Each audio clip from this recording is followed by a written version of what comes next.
No niin, nyt kuvataan video tämmöisestä auton taakse tarkoitetusta katoksesta kautta teltasta. Ihan alkuun suuri kiitos Vevorille. Lähettivät tän meille testattavaksi ja arvioitavaksi. Ja ajateltiin, että tää voisi meidän koirahommissa olla aika pätevä laite. Että saa suojaa auringonvalolta ja sateelta ja vähän lisää katettua tilaa auton perään. Mutta katsotaan. Eli tää on suoraan otettu paketista ja kasataan nyt ihan ensimmäistä kertaa ja katsotaan miten sujuu ja sitten sen jälkeen vähän, että minkälainen tää mahtaa olla. Katsotaan sitten miltä se näyttää. Piti ottaa pystytyksestäkin video, mutta kamera teki tenän ja päätti lopettaa kuvaamisen. Se on aika hyvän kokoinen verrattuna tommoseen pieneen autoon. Ja tulee riittävästi sivuille päin alas. Ja on kohtuullisen tämmöisen suojatilan antava. Ja oli tosissaan helppo. Jopa suomalainen mies sai ilman ohjeiden lukemista pystytettyä. Eli ei ollut mitään ongelmia sen kanssa.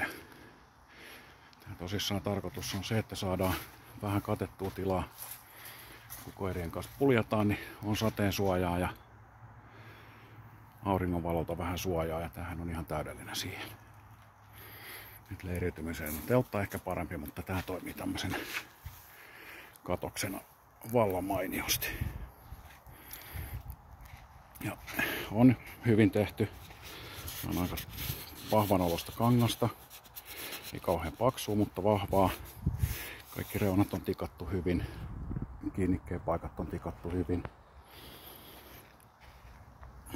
Sen suhteen ei mitään valittamista. Ja noi telttakeppien päät täällä. Nämä on tommoseen vahvikkeeseen tehdyt. On aika tiukat asentaa, mutta todennäköisesti kestää aika hyvin. Hintaan nähden niin oikein hyvänlainen katos. Ei mitään valittamista. Ja nyt kun kasvamisesta ei saatu video, niin otetaan purkamisesta sitten.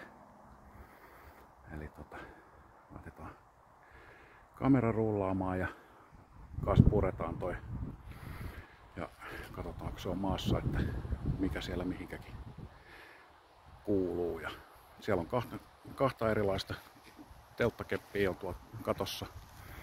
Yksi on lyhyempi ja sitten poikittainen on lyhyempi ja sitten noin kulmasta kulmaan tulevat ja ne on pidemmät. Ja sitten noin päätetukikepit on kaikki ihan saman pituisia. Eli semmonen. Laitetaan kamera telineeseen ja ruvetaan pistää telttaa nurin.